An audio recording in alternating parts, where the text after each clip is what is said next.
Sat secretly. And I asked the Lord, what is wrong with me? Why can't I stop crying? What's going on? What's going on? Somewhere, I was driving with my mother and my sister, my baby sister.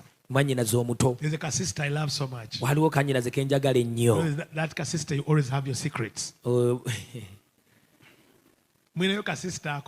you have such a sister? Through the week, the previous week I'd been in Washington, and I had done the work of the Lord.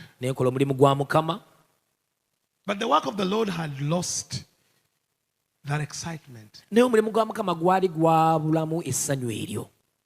I was like a machine, just doing. Just oil the machine and I go. Put the oil and go.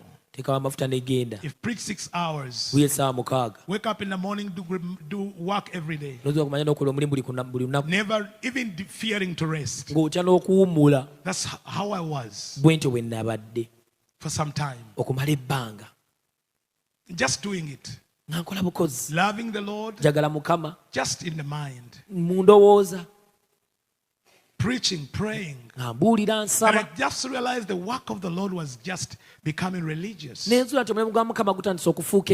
lost the joy of serving God. But I was just doing it.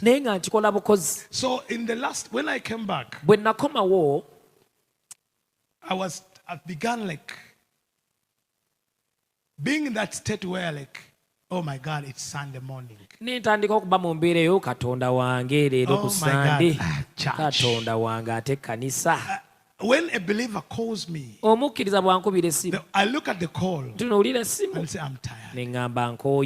When someone says, James, pray for me, I just say, I'm fed up of you. I lost that touch with God's people. And I realized it was for some time. And last Sunday, I decided to come to church. Not to come to church. I tried to go and have time with my mom. And to me, every time I feel that just be alone with my mom, I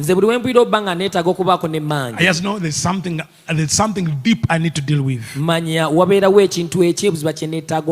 it's rare for me to miss a Sunday service when I'm around town. But that morning, after that night, I felt I should not come to church.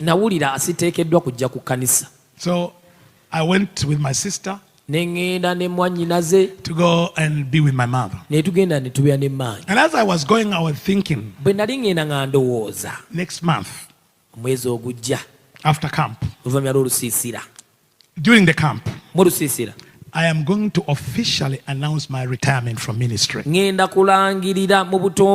was my thoughts. And I was telling my little sister, baby, do you know what? I feel I don't like church. I feel I don't like Christians. And she looked at me and she's not born again. She said, what's wrong with you? But we couldn't laughing. And so I was driving. I'm in the car with my mother and my sister. And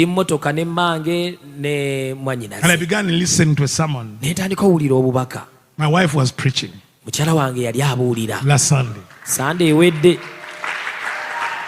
And as she was preaching, I began crying. I'm driving and I'm crying. And I don't know why I'm crying. I cried.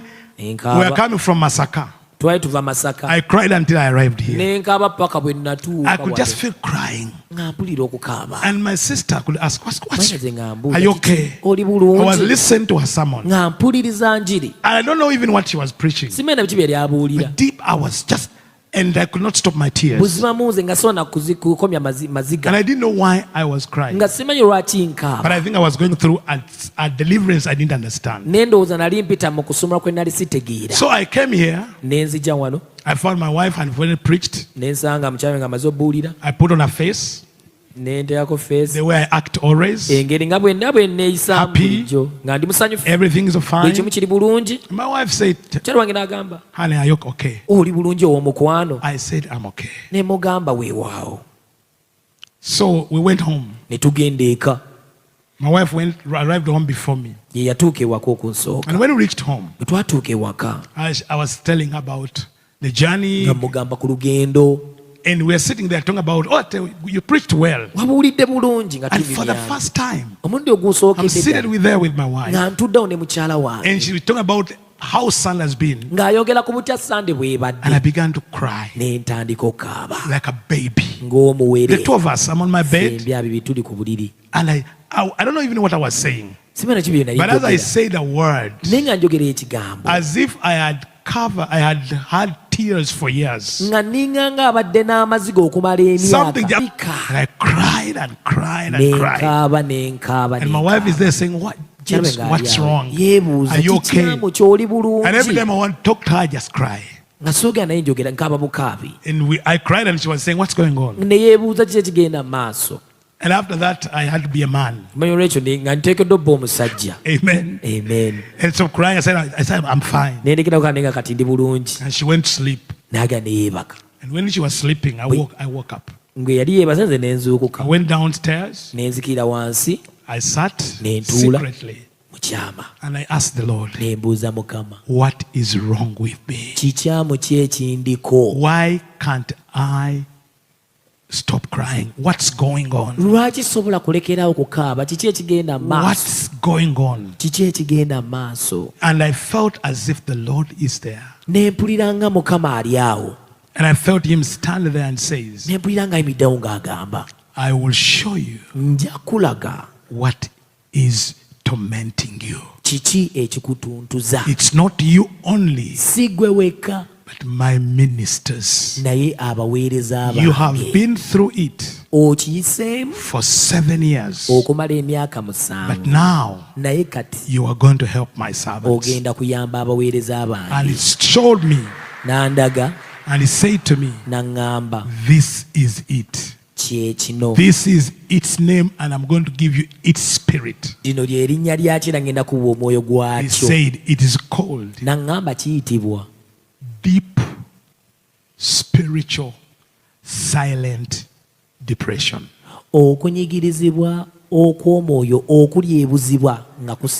Deep spiritual silent depression. I never heard about that. Please write it somewhere. Deliverance from deep spiritual silent depression. Deep spiritual silent depression. Can I have it on the screen here? I think it's like a beast. It's like a monster. You know, I'm sitting there in my living room, and the Lord began to reveal to me this yoke of iniquity. And the Lord began to show me that for these years, the enemy has been putting yokes after yokes on you. And the yoke of deep spiritual silent depression. In a week from Monday, I made sure I said, Lord, I'm not going even to do ministry anymore. I'm not going to, I just want to listen. I want to listen. I want to see you deliver me from this. I want you to show me the entities, the beings, the powers, the networks that are responsible for deep spiritual silent depression. By the way, you may discover most of you for years you are going through silent depression. And the enemy has even put you in a prison. Do you see these symptoms of depression in your life? Cycles of persistent sadness,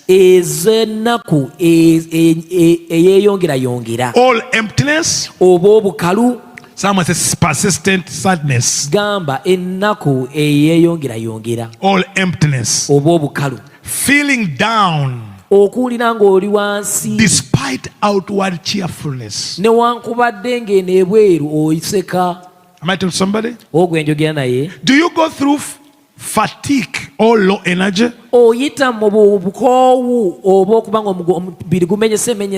Loss of interest, lack of joy, restlessness, trouble. You have trouble focusing, you have trouble making decisions, you are now bombarded by a spirit of forgetfulness, you are suffering from oversleeping, overeating, or loss of appetite, feeling worthless or guilty. You are harsh to yourself. You feel unwanted. Stomach ulcers, unexplained headaches, masking behaviors, acting happy, perfectionism to hide pain, suicidal thoughts, thoughts of death, self-harm, and always suspicious of others. I always make this statement, and I don't know how many times I've told this to my wife. And this woman, God created her different. Can you imagine you are married to a man and he keeps telling you, I trust no one. I think I've said it here several times. I've told that to my wife several times. And I've been training her the same. And I keep telling her, honey, trust no one. Always keep your secrets. And she's been telling, but why are you secretive? Why are you? And say, oh, I'm your wife. Why do you trust no one? Even when I go in bed, I sleep at the edge of the bed. I'm getting ready to run away.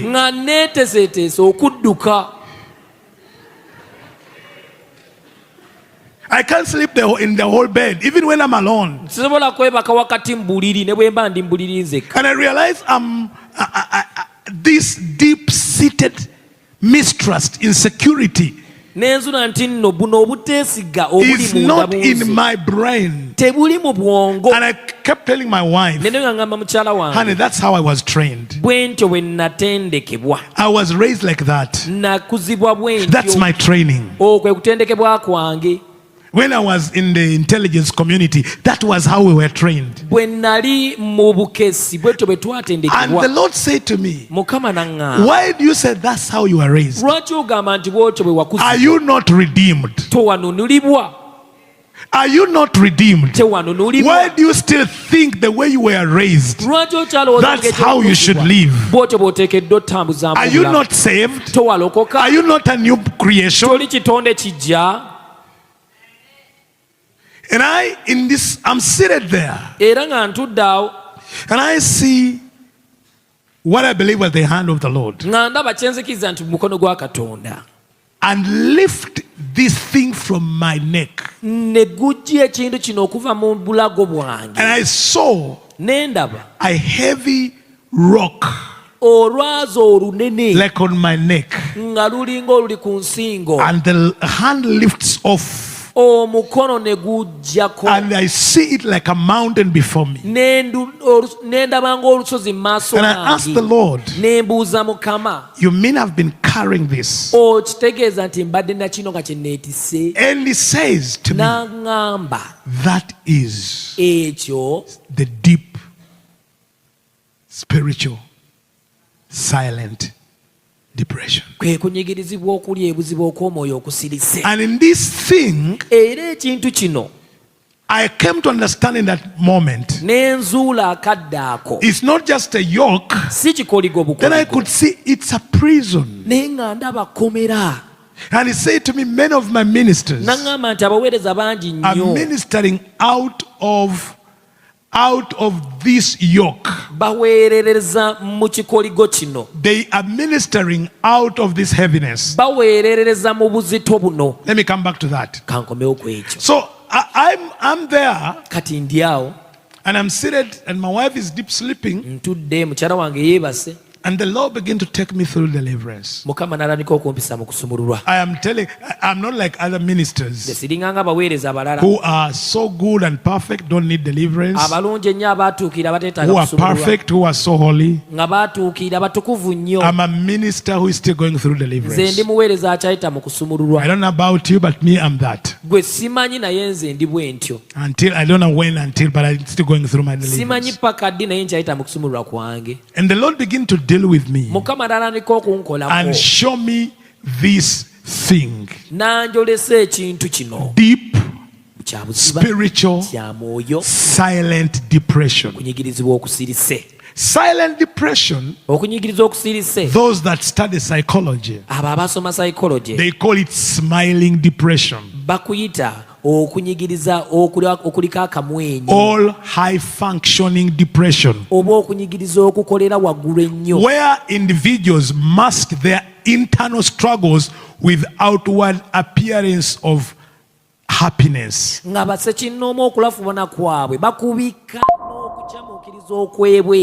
And sometimes you appear well in daily life. You maintain relationships. You hope jobs. But internally there are battles. You are battling persistent sadness.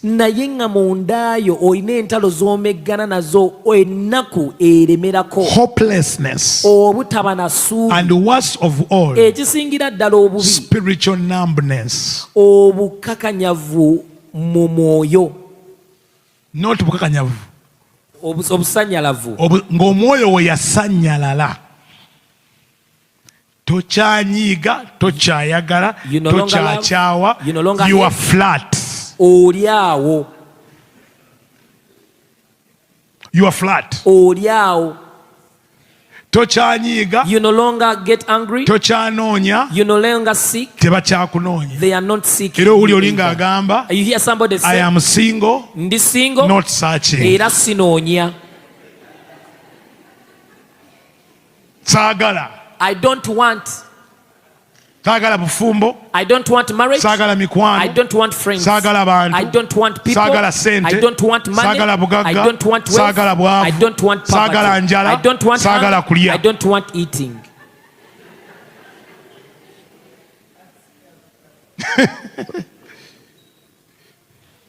My pastors. Basumba bangi.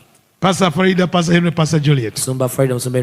We are going to have that assignment to minister to those under the yoke of deep, spiritual, silent depression.